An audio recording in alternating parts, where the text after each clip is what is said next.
Thank you. May I have her time? May not yield.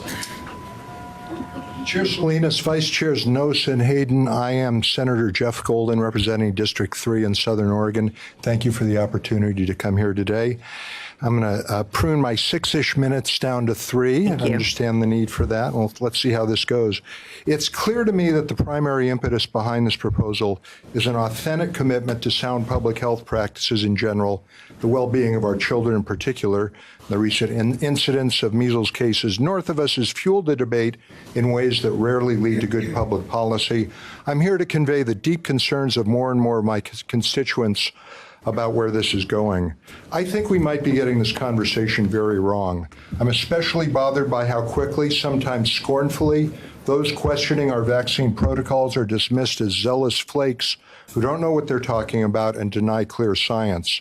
I don't doubt that you've meant flaky people. I even hear legislators have been stalked or flamed online by a few people.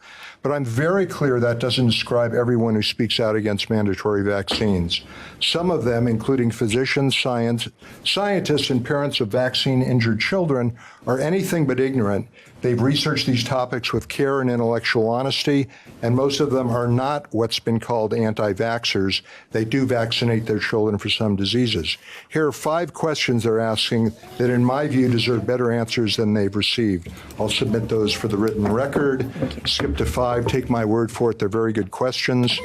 In 1986, Congress passed the National Childhood Vaccine Injury Act to shield corporations manufacturing vaccines from liability for the effects of their products. That's probably the biggest reason for the explosion of the recommended vaccination list from 5 entries in the 60s to 24 in the 80s to over 70 today.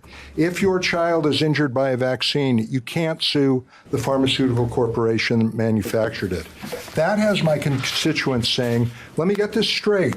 You want to ban my children from school if I don't inject them with substances that deeply concern me, telling me my fears are baseless because we know this is safe medicine, and by the way, the corporations that make and profit from them won't legally stand behind them if something happens.